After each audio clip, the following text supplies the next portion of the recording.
What's going on, everybody? Josh Engleman and Ben Rasa here for Awesemo.com, and we are back with our PGA contenders for the Waste Management, an event where I'm not actually going to take Tony Finau this week. Sad face, because he's been super close. But we're moving on to bigger and better things. Didn't get it done last week, but we're back to do it again. How you feeling about the Waste Management this week? I mean, listen, it's a staple of the early season PGA Tour. I love this event. I'm a little sad. It's known for the rowdy crowd, the stadium atmosphere. Yeah. We're not going to get that, obviously, but you know what? From the betting side of things, looking at Odd Chopper, there is a lot to like, and I'm excited to get into it. They are letting people in, though, correct? I think 5,000, I want to say. So there'll be people, but not anarchy. All right, we're going to dive in. The theme of my guys, for this week at least, guys that have not been playing very well. So let's just dive right in. First guy up on the list, he is 50-1 to win this event outright. I'm going to Scottie Scheffler. Now, let's run down the good. Missed the cut the past 2 weeks. Missed the cut last year at the Waste Management. But if we wanted to talk about legitimate things, distance off the tee is going to be the most important attribute on this course. He's 16th in driving distance last year, 10th in strokes gained off the tee for last year. And when push comes to shove, 50-1 is just too long of odds for someone that is close to a top 10 golfer, maybe probably safely in the top 25, at least as far as I'm concerned. So I'm going Scottie Scheffler 50-1. So this rarely happens. I don't know how you'll feel about it. I don't even know how I feel about it. My first golfer on my card is 50-1, and it's Scottie Scheffler as well. I have to concur. It's what you kind of said. So he opened with 65 last week, obviously firmly in contention, crumbled with a 79 on Friday. Is that disappointing? Of course, but it also shows that the game is there. He just needs to sustain it. Last year, the entire calendar of 2020, he lost off the tee once.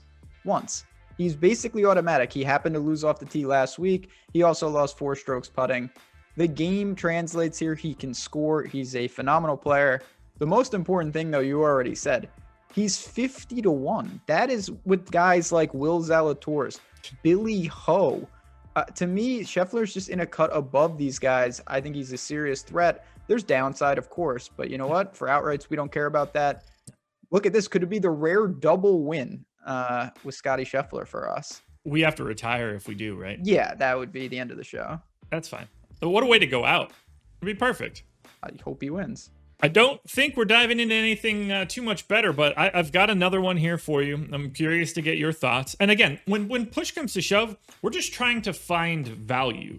Just because someone may be playing bad, what matters most is what the line is. And if I can find what I deem to be a little bit of value, I have to go there. So next up, 14-1 to finish in the top 10. I'm going to Ryan Moore. Now, previous results at Waste Management. Miscut, T61. So we got one in there. So he's due. 2 events so far in 2021. Spoiler alert, that would be miscut and miscut. So not exactly coming in hot, whether it's just current results or previous results at the course. Not worried about it. Driving distance, not really his game, but driving accuracy is. 11th in driving accuracy last year, 36th in strokes gained off the tee. I at least have someone that is going to put themselves in a position to succeed coming off the tee. If he can't putt, okay. If he's rough around the green, okay.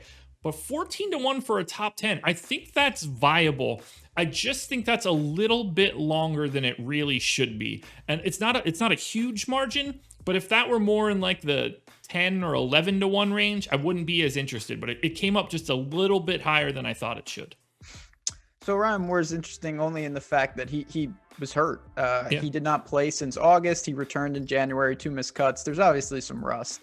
Get a wedge in his hand, he can obviously be dangerous. It's just a matter of where is the game, having played only 2 tournaments since August. I will say, you spoke about this. We've mentioned it. I'll explicitly say it. Go to oddchopper.awesemo.com. You have to shop these lines. We're talking about getting 14-1. That's the best price available. You're going to see 9-1, 11. You're going to see all sorts of numbers out there that crushes your value. We're talking super thin margins here, and it's all about capturing it. So with my guy here, he's 70-1 at a book. Max Homa, and this is of course an outright. I wish he was 70-1 for a top 10. That would be a back up the Brinks draw.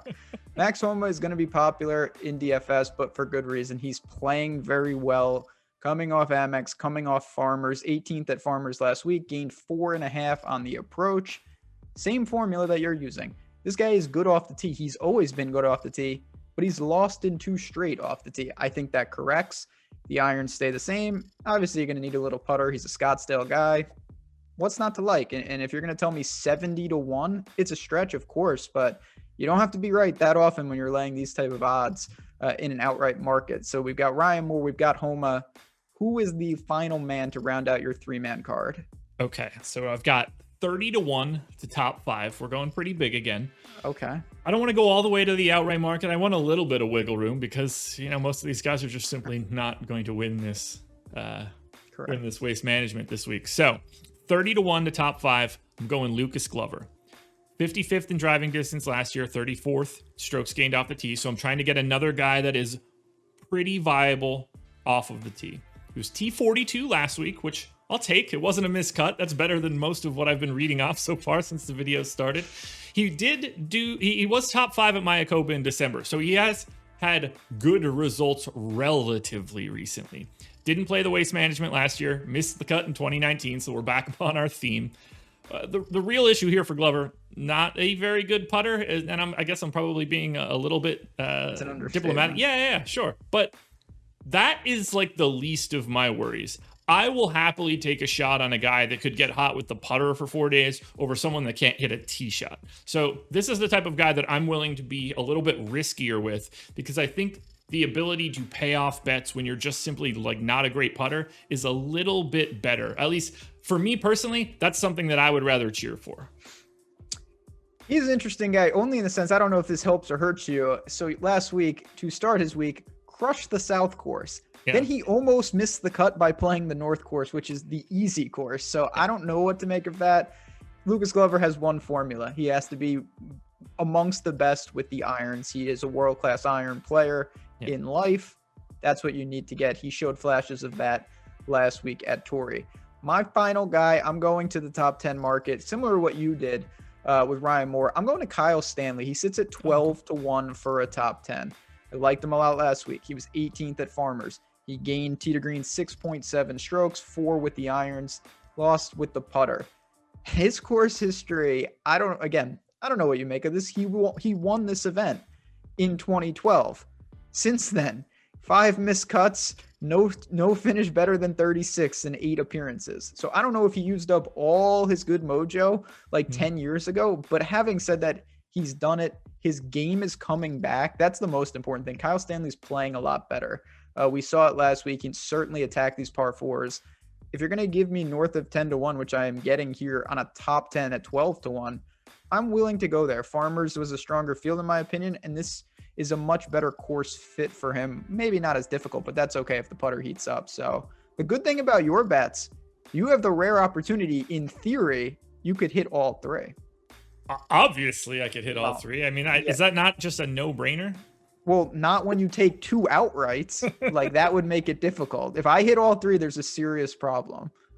If I hit all 3, there's probably a serious problem. Well, there's a worse problem. Yeah, that's a fact. But also, I'm a money-making machine at that point in time. But I like where we're at, and I like that we agree on our first pick. That's Scottie Scheffler. It's his week. I really would strongly recommend.